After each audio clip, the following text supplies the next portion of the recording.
When you went to kindergarten, did you have all day kindergarten or was it morning or afternoon? Morning, because my mom scheduled it for morning, not the afternoon, because I needed to be home to watch Underdog. Wow, and you wonder why he's like this.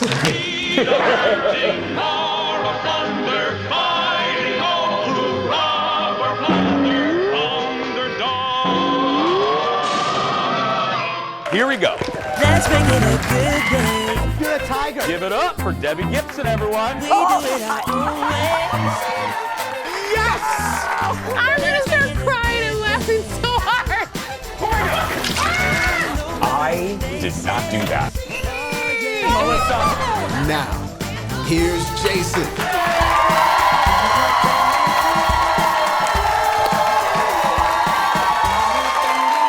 Welcome back.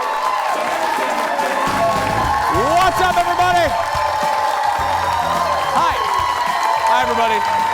Welcome to the Jason Show. Thank you. Welcome to the Jason Show. I'm Jace.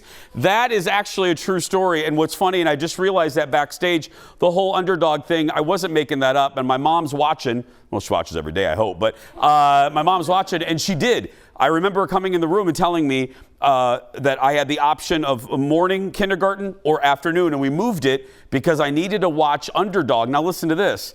This just hit me back there. You know, we're in Chicago now. And we're on, WFLD is our, Fox 32 is our station there. I watched Underdog on the station that the Jason Show is on now, which is so weird, yeah. Or the same group, yeah. So, hello, the circle of life, Simba. That's right. Hey, before we go any farther, if you will allow me just about 30 seconds here, I have a little personal thing that it's a little announcement. She has been a part of our show for 6 years.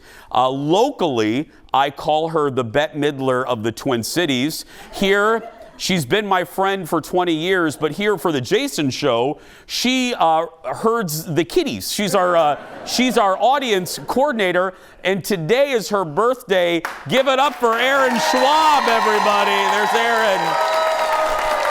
Yeah. Now, I know she doesn't, that woman right there, she's 22, right there. 22. And she has legs today. You're wearing your shorts. I love you. Those are your birthday shorts? Look at you. You sexy minx, you. Let's get started. Hit it, Leo. Let's do the show, shall we?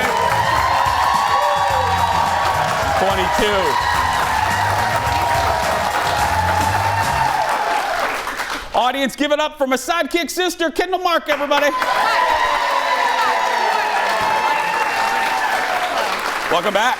Thank you. Happy birthday, Erin. Happy birthday, Erin. Thank you so much. She looks lovely. That's right. Lovely. And if you're here locally, if you're ever looking for something to do, Erin really is. She's I call her the Bette Midler of the Twin Cities. She does cabaret shows, and she's a singer, an actress, everything. And so look her up on Facebook and go to one of her shows.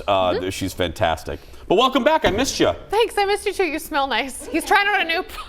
Sorry. I realize this looks really weird. I was sniffing Jason. You're trying out a new cologne. Yeah. Well, first of all, I think you can sniff me. It's fine. Yeah. You like it? Really okay. Yeah. I was good. trying to do one. I know. You smell good. Our executive producer Jeff hates it because I spray the cologne on in our meeting room, and then he chokes and gags and is all dramatic about it. But yeah. Anyway, I have another little personal note, and you're going to notice in shots of the audience, I have some family in the audience. Now, look here in the studio audience, we have an age limit. You have to be 18. And one day soon, I'll tell you why we had to change. It's a story of this is why we can't have nice things. We used to allow teenagers, and then one not so nice woman ruined that for everybody. So now we have to cap the age at 18. However, you may notice some little humans in the audience today.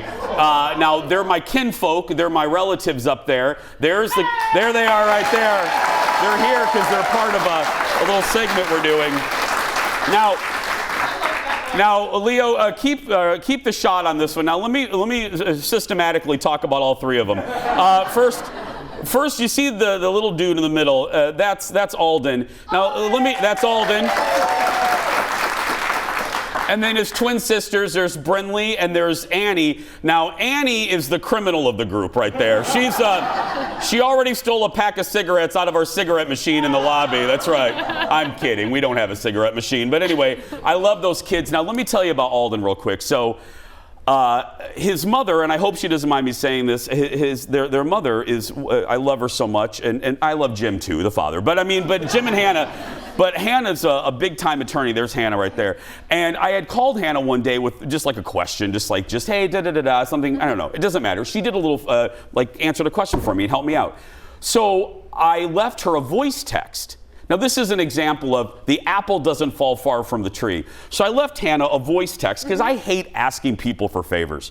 But I texted Hannah back and go, oh my God, thank you so much, blah, blah, blah. I really appreciate it. And as a thank you, tell Alden that he can have my car. So then 32 seconds later, I get a voice message from Alden, and this is what Alden said. Hey, that's a binding contract.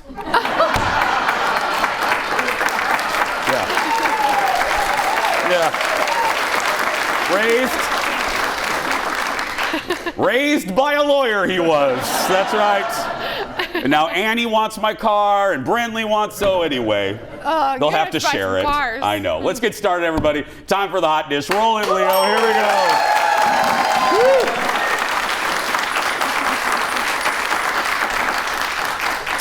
I give that Annie such a hard time. We just pick on each other. I'm telling you.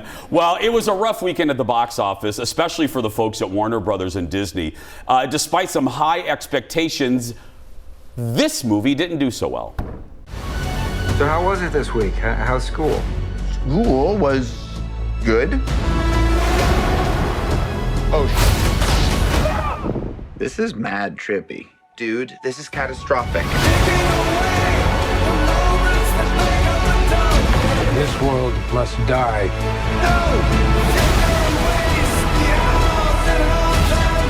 I'm not gonna lose her again. It's not Clark. My name is Kara. I will help you. Interesting group. Want some help? Wait, he's Batman? You want to get nuts? Let's get nuts. They got sort of nuts. So the Flash, couldn't run fast enough to run away from some controversies. It struggled out of the gate. It only made about $55 million. And experts, it was supposed to be tracking towards 75 million at the box office. Here is my theory on this. A couple things. First, you have a star in Ezra Miller. They are controversial. I don't need to go back through all the controversies. You can Google it.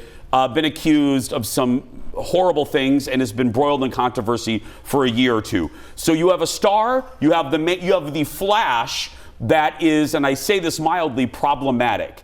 Then you do not put your cast out for press interviews. No. Why? Because the cast is going to be asked about the problematic lead. Then you mix in the fact that what's one of the main publicity generators for movies? Late night talk shows. There are no late night talk shows because of the writer's strike. Even though their ratings have gone down over the years, just like everything, if you combine the ratings of all the guys, all the late night shows, it's a ginormous audience to publicize movies. Studios don't have that. They just don't have that right now. And it's reviewed well. I saw it. I loved it. But people just didn't flock to it. Now, it wasn't just The Flash that struggled. Disney Pixar's Elemental also had a very un-Disney-like open. The film is now expected to be the second worst opening of any Pixar movie in Pixar's history. This one brought in about $29.5 million. Experts weren't all that surprised because they say Pixar is in the middle of rebranding itself. Here's my theory. Nobody knew about it. No, the marketing, and I go to a lot of websites because of this, like pop culture websites because of this job. I didn't see a lot of pop-up menus. I know they were marketing, but I didn't see it. I was just at the Disney parks.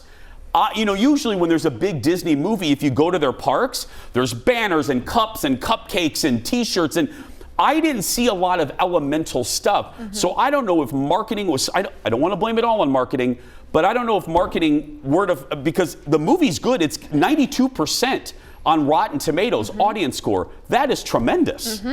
I think they put so much into The Little Mermaid right now too, that like everybody's talking about The Little Mermaid and the fact that that just came out, what, 2 weeks ago? Yeah, 2, 3, yeah. Yeah, and this is coming out so close to that, and it is something new. And Disney kind of said that. We've been doing a lot of things that people are already very familiar with these characters and these different things. An original story. This is an original story, so it might take a while to pick up. But with people loving it, word of mouth could help. I hope so. I want to see it. And also, one more thing, Disney Plus. People are now, since the pandemic, people are used to watching Pixar movies on Disney Plus. The last 2 or 3 were released that way. Next in the dish, Cynthia Nixon is opening up a little bit about all that Sex and the City drama between Kim Cattrall and the other women. In a new interview with Vanity Fair, Cynthia says it was different filming and Just Like That without Kim, but it felt great, and this is almost an exact quote, this is so a little shady, it was great that everybody there actually wanted to be there. She says there's a huge difference between that and a set where you have to walk around on eggshells because someone is so unhappy for reasons no one really could understand. That is almost an exact quote, which leads me to believe, I wondered, is the beef with Kim just with SJP? Right. But it seems like Cynthia is irritated by her and Kim is irritated by Cynthia. That they're all kind of like, what is your problem with this? Kristen Davis didn't go into that much detail when she was asked about it. She essentially said, I really want to make the fans happy. I wish I could, but I can't. Moving on. Yeah, quickly, yeah. Yeah. And SJP said too in a similar interview, because it debuts Thursday, the new season on Max. I'm so excited. SJP was very sweet. She goes, I find it joyful that Kim and that Samantha came back, even in a limited form. So you know what? Again, I'm Team SJP. There's enough people that have her back that say she's actually that nice. I don't know. Again, this Thursday on Max. We have a lot more to come. Stay right there. We'll be back right after this. Back in a moment.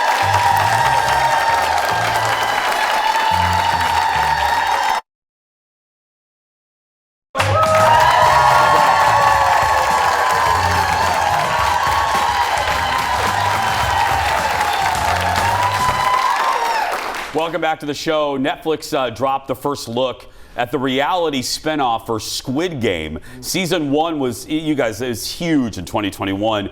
And the Squid Game, the challenge, looks to be even bigger. Look at this.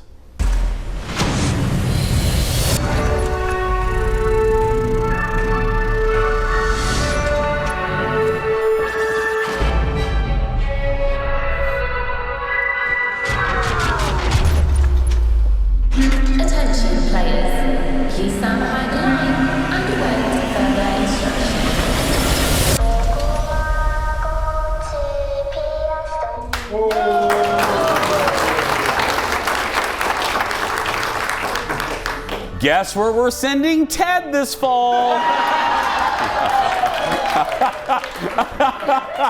Then we'll send Aaron, happy birthday! That's where we're sending ya. Why would anybody sign up? Anyway, 456 people competing for a cash prize. There's no death. Unlike Oh my God, I hope so. Well, no, Squid Game, the challenge hits Netflix in November. By the way, look at our co-hosts over here sitting on the set. There they are, right there, yeah.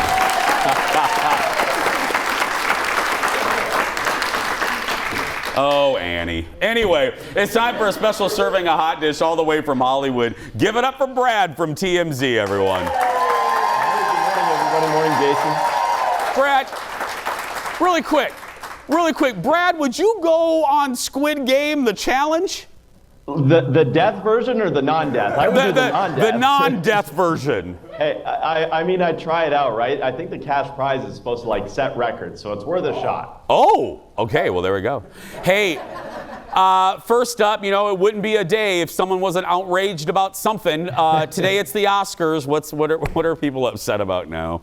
Well, it's the Oscars because there was a report over the weekend that said that there are going to be new diversity rules in place for pictures to be nominated as Best Picture. Now, some of these rules from this article claim that the cast has to be a certain amount of diversity or from an oppressed group. Some of your lead actors and actresses, you must have to have someone from a diverse group as well, because remember, a couple years ago, there was the hashtag during the Oscars, Oscars So White, so they kind of took some heat for that. And if this article is true that the New York Post did over the weekend, there will actually be rules in place if films want to go home with some hardware.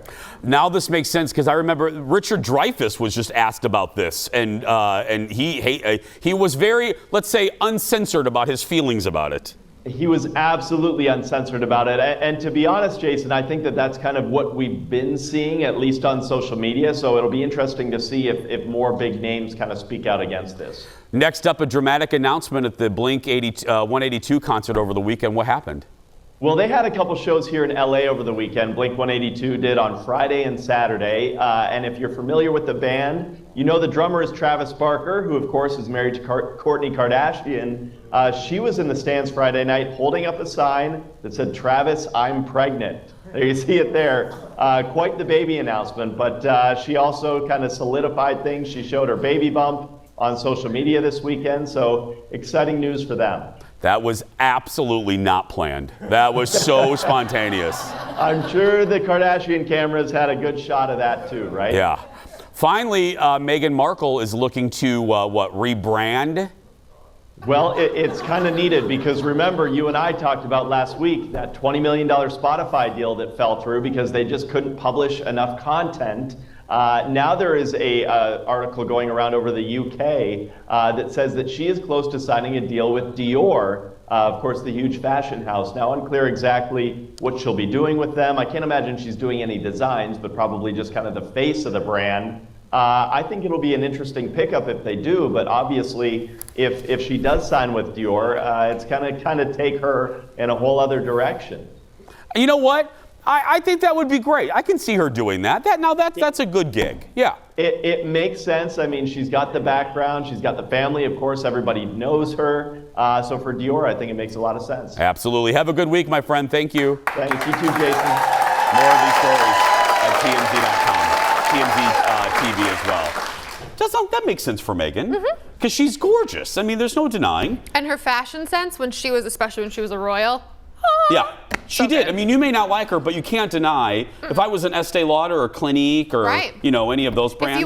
If I were, Louis Vuitton, Oh, that was the thing. You'd walk around when I was a teenager, you'd walk around like the Clinique aisle and the Estee Lauder. I mean, my mom was all about Clinique. And you take the quiz and see what skincare you needed. Yeah. And then it told you how awful your skin was. Yeah, it was great. It was a self-esteem booster. You're a teenager. You have zits. Yeah, exactly. Next in the dish, stars. They're just like us, right? Well, sometimes, but not in this case. We're learning what the cast of The Real Housewives of New York Ultimate Girls Trip will make for their trip back to St. Bart's. This is, they're spending them off into that Ultimate Girls Trip. So here's the deal, folks. It's 1 week. So Bravo's shooting for 1 week in St. Bart's, and the cast is making $250,000 a piece. Oh. That's right. I don't know how they're surviving. I really do not. Yeah. No, I just rewatched. I have what I call my napping shows, a show that I put on because I can't sleep in silence. So I put on, and I'm watching New York season 3 with Scary Island, Al Sharpton, and with Kelly Ben-Simone.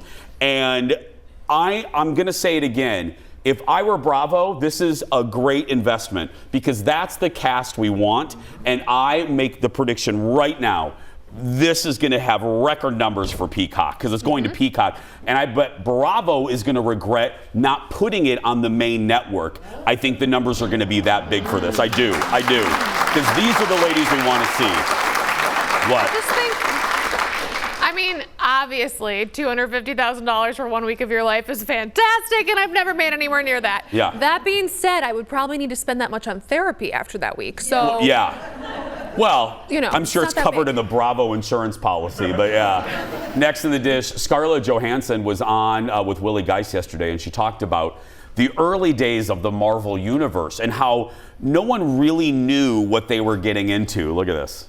What did the Marvel movies do to your career and your life? I didn't know whether I would be accepted by this massive fan base that was already there. It was so early days in that genre. I mean, we were on the set of Avengers going, this could be really awful. I mean, it's so crazy. I remember going, there's a Nordic god, we have a mutant, this rich playboy turned robot guy. I'm a Russian spy, somebody that's been frozen in ice and comes out. It was like, I don't know. This is so goofy. But then here we are.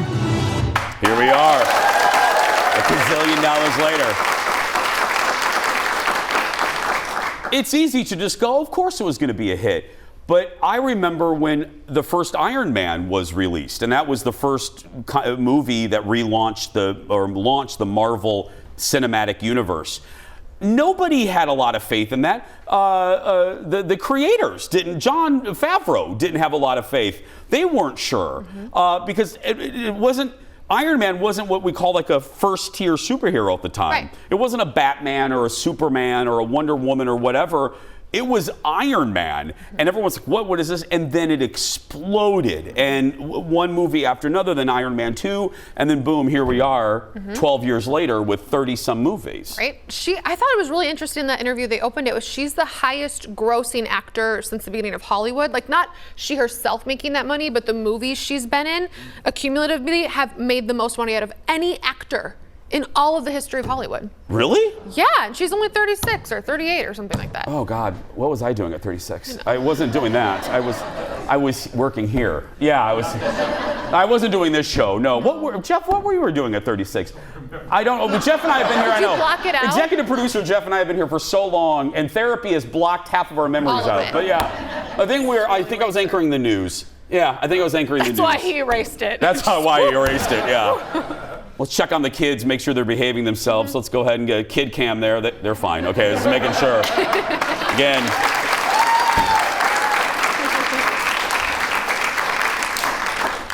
Annie, I'm watching you. Just watching, Annie. She stars in the new Wes Anderson sci-fi movie Asteroid City. That hits theaters later this week, getting good reviews. Coming up in a little bit, I'm telling you, this is a show, I'm getting ready to, you'll see the tease here. When I walk in every morning, I sit down on this little stool and I gossip with executive producer Jeff for about 20 minutes. It's true. It's true. And usually 7 minutes of that gossip session is about one show, and it's not ours. It's not ours. Nope. And we have a guest from that show coming up. So go get some more coffee, go get a cronut or a donut, and we'll be right back. Back in a moment, everybody.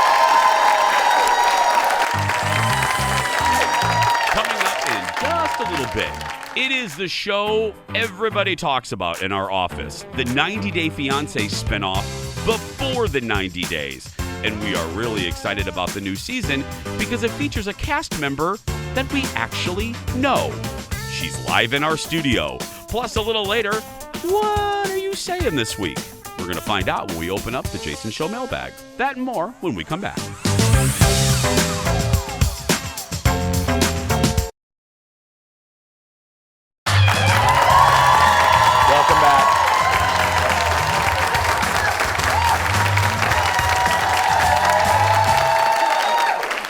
Well, as I said, if you walk into the Jason Show office at 6:45 Monday mornings, you'll hear Jeff and Ted, producer Ted, talking about one show, and it's not ours. 90 Day Fiancé. Well, our next guest, it's featured on the new season of the spinoff before the 90 days. And if you're here locally or Philadelphia, you may recognize her. Look. 7 years of talking about this moment. Nicola is the love of my life, but he is so different from anyone else I have ever been with. Oh my gosh, Nicola. He is a 46-year-old virgin. I know how women operate. I know everything. Yep. I got it. Oh, this is going to be so much fun. Give it up for Misha Johnson, everyone. Hi, Misha. Hi, honey. Okay. I don't really need a card for you. Where are you going to start?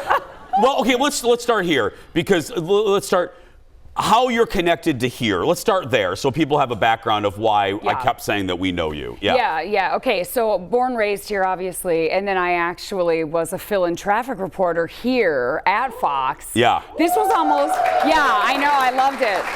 I love it. I have so many great memories. So I was so excited to come back. Just, I never, ever would have imagined it would have been on these terms. Totally different. Well, and let me brag on you for a little bit. So Misha's being very humble, but this is market 13, 14, depending on the year. But Misha, again, was a fill-in. And somebody in Philadelphia, some bigwigs in Philadelphia, which is a top 5 market, thought that knew that she was a star and said, you need to come to Philadelphia, right? And then you went to Philadelphia and tell the folks, now you're not in the TV business anymore because something quite extraordinary happened to you. It did. And I had what they would call a conversion experience, a massive spiritual awakening in my living room. Now this happened before I ever went out to Philadelphia. But it planted such a big seed in me, and my worldview was completely shifted. My heart was seared. So while I was working in television, which was a comfort zone for me, and that's what I had always done since moving back from Sweden. I went to the U studied journalism, all that. So it was a comfort zone, but now all of a sudden I was seeing everything so differently. And when I went out to Philadelphia, I was still working in television, loved it. It was amazing, again, in my comfort zone. But I had this massive nudge that what happened to me, I needed to study academically. So ultimately, after my first contract in Philadelphia, I said, no, I'm gonna go back to the Midwest and I'm gonna go back to school and study sacred theology as my master's. Now I'm in my PhD, but at the point I knew I had to go deeper. So that's where that shift was, and that's why I'm back here. And then because of that, you had friends that were like, bye, you had family, right? And you felt a little isolated. Is that so? I know there's a long period of time, but take us to what prompted you to do 90 Day? I know. It's like I knew that question was coming, and it's such a hard one to answer. Well, let's just say, people are probably going to roll their eyes when I say this, but I really have to say it's a God thing, because I would never, ever have imagined that leaving television, going to pursue academic theological work, and changing vocations in its entirety would lead me then to a reality show. I mean, under the weirdest pretenses. It's not even like a normal college journey. And I'm not judging. I think this is extraordinary. No, it is totally bizarre. So I feel like now my two worlds have completely collided in the weirdest way. Because let me tell you from us, this is what happened. So I'm not joking. Ted and Jeff love this damn show so much, and they talk about it. That is so great. I came into the office one day, and let me pause. So one side story to another side story, and I do mean this. I joke about this a lot. I've been in this building since 2000. Mm-hmm. I've seen a lot of good people come.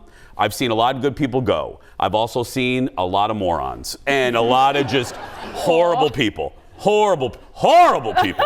Wow. However, I'm not just blowing smoke. You have such a reputation here that even though you were a fill-in, I don't want to say just a fill-in, but you weren't a current member of the staff. You left such a heart print on our staff. People still love you. You were so kind, right? Jeff knows this.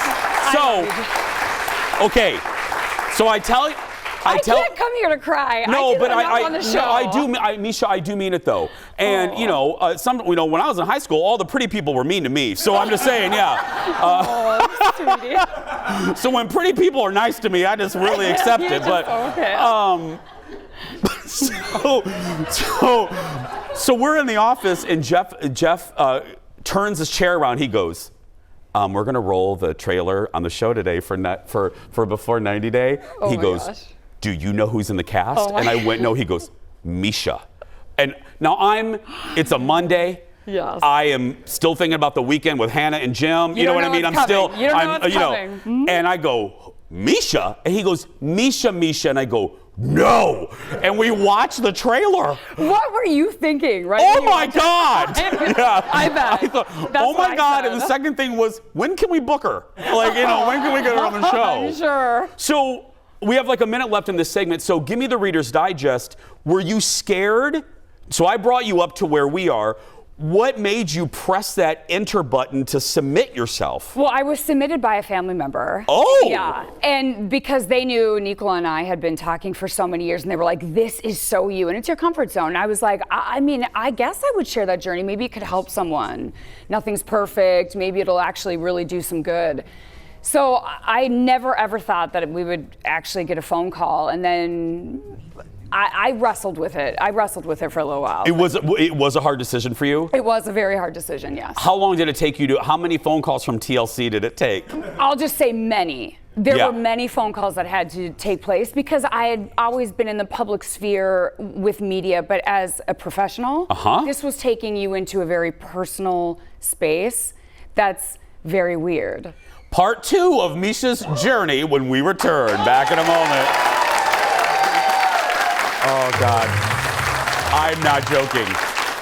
That day.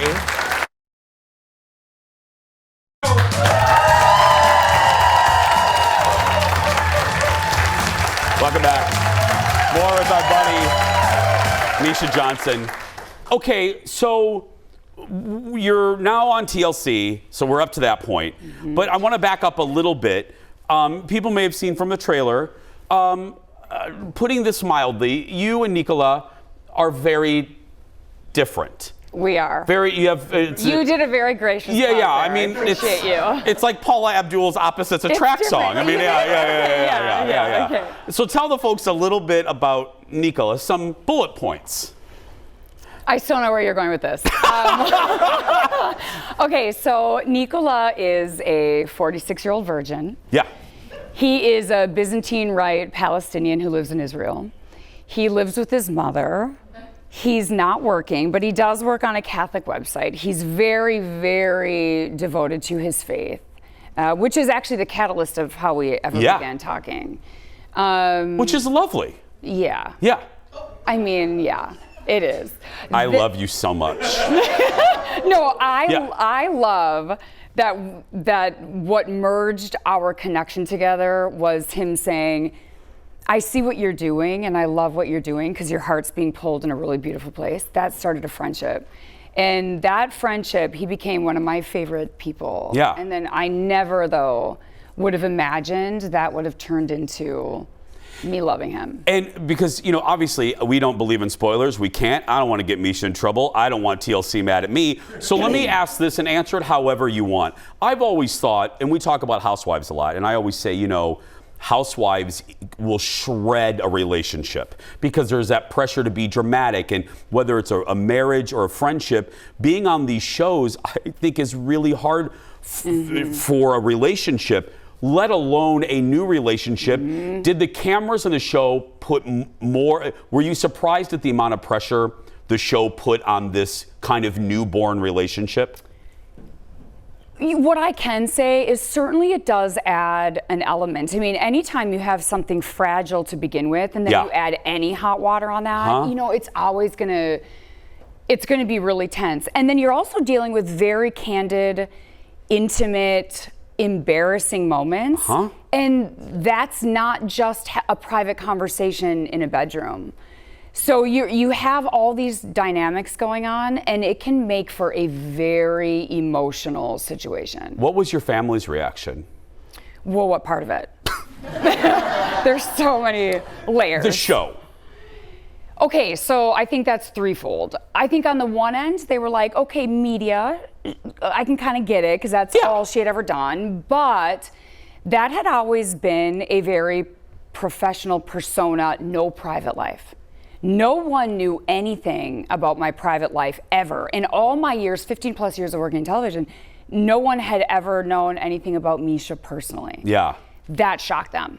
that shocked them. And I think that you would do this. Well, that I would share something so awkward. Yeah. Like, and bring them into where they knew, okay, everybody that you've ever known is going to see this. They're going to be going into your private living room. But, you know, I think that in the reality of life and how life is so not perfect, there was a part of me that said, I'm at a certain age now where I'm just way more confident and comfortable with who I am in life so being not perfect, that I finally got to the point where I was like, maybe it'll be good for somebody. So they know that the persona that they've always seen of someone in media is so not perfect and love is so not perfect. Yeah. And so I really thought if it touches one in a good way, it's maybe worth it. Yeah. On the lighter side, and I hope you don't mind that I noticed that I'm going to say this, that I noticed, is it hard for you to watch? Because I noticed even during the little clip, you were like this, oh God, I can't listen to it, just like you. Are you just sick of seeing it, or is it just, because like I don't watch this show back a lot unless I, you know, but it's just hard, you know? It is. Number one, I've never liked watching myself in all the years in television. You know what I mean by that? I know exactly what you mean. And it's weird because people go, oh, but did you watch it? You did this thing. And it's like, no, I would never watch that. That's like so gross. But then, because you see all your flaws, you notice, and you don't want that on your mind and your heart. Like life's hard enough, you don't need all that. So it's not so much that, it's more when there's so much emotion attached to everything that the viewer's seeing. There's so much around that on so many levels, here and in the heart, and then all the other stuff that goes with it. So I think for me, it was just it's just hard to watch because I know there's so much emotion there. And there's so much more to come, right? Oh, you have no idea. That's how Misha ended her email to me like that. She's like, you have no idea. No, like we have not even scratched a surface. That's why maybe I'm kind of like not looking. Because you know the ride that we are getting ready to go on. I know everything. Yeah. And let me tell you, I always like to pull the curtain back for y'all. I wasn't kidding, and Misha can back me up, and the studio audience. Producer Ted, who should be chained to the control room right now, in that commercial break, ran out here to talk to Misha. Okay, I love him so much. I love him. Okay, will you come back at the end when you can talk about everything? You know I will. You know I will. Give it up for Misha, everybody. 90 Day Fiancé Before the 90 airs Sunday on TLC. I Love You Tune is available on Max. We'll be right back. Back in a moment. Give me a hug. I love you. So much. Thank you for doing this.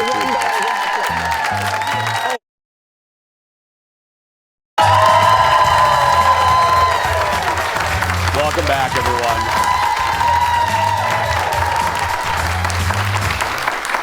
It's Monday, and every Monday we see what you have to say about our show, good, bad, and ugly. Let's open up the Jason Show mailbag, Leo. Hit it. That's right. So Lisa is up first. Hi, Lisa. She says, hey, Jace, I just found you a couple months ago. We live in the Seattle area, and you are a bright light in my morning. You're such a natural. Kendall is a great sidekick. We love all the crew, especially Stephanie Hansen. Please take Stephanie to Costco.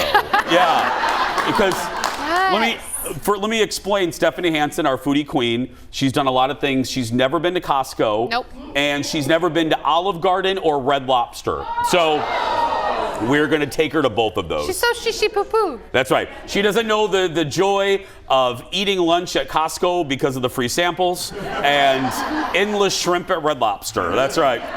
Next is Cindy with a suggestion. Cindy writes, I was watching Friday's show and was wondering why you don't tape during the commercial breaks for the Jason Show YouTube channel. When you say, hey, if you only knew what happened during the commercial break, it always intrigues me. You know, that's actually a great idea. But sometimes it's just naughty. It's just naughty.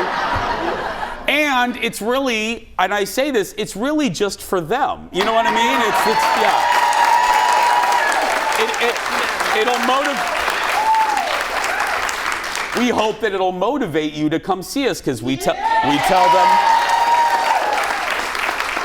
I always try to tell, we do a Q&A every day, and I tried to tell them a story I could never say on TV. Nope. Yeah. Never. Ever. Yeah.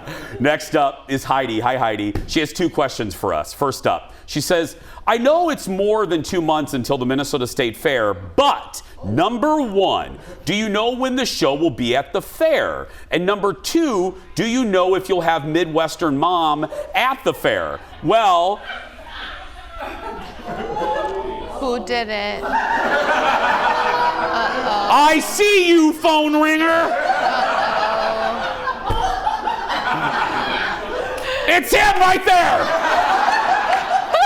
Anyway, okay, so 2 things. Yes, we will be at the Minnesota State Fair. I'm there for the radio show in the morning, and then the Jason Show is live every weekday except for Labor Day. So we will be out there every day. Number 2, Midwestern Mom is booked.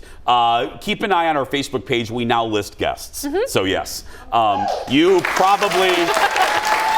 I don't know if I'll be at the fair. Kendall, might have to roll me delivery on a stick. Yeah, that's right. We'll be by the Miracle of Birth Barn just in case. Exactly.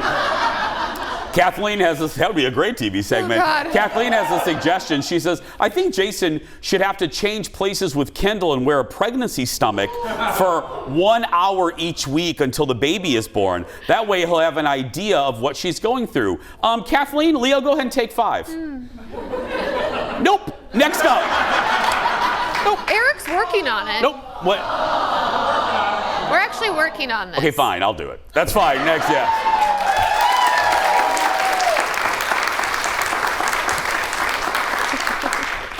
Next up, Stephanie responded to our look back at some hilarious local commercials that we featured last week. She says, hey, Jace, I have another commercial you guys should show, and this one's from Reno, Nevada. My husband has fond memories of skating here as a kid. Well, our staff looked at this, and Stephanie, it looks like you're right, because our executive producer is very excited about this.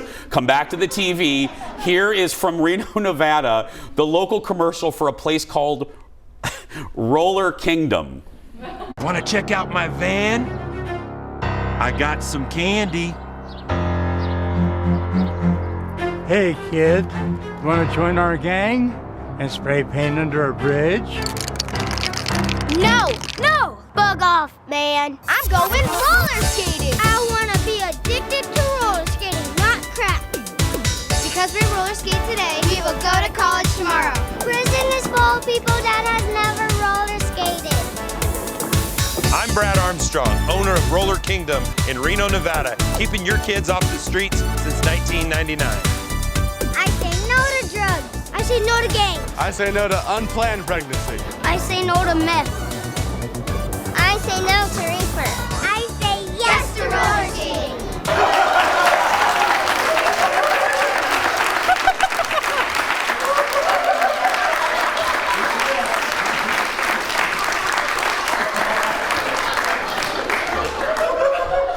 Y'all.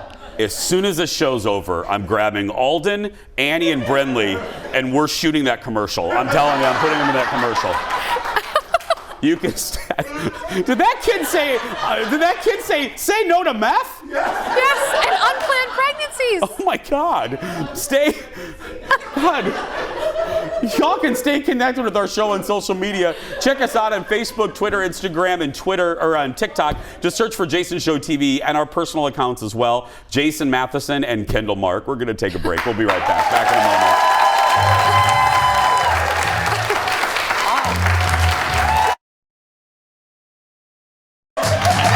Welcome back.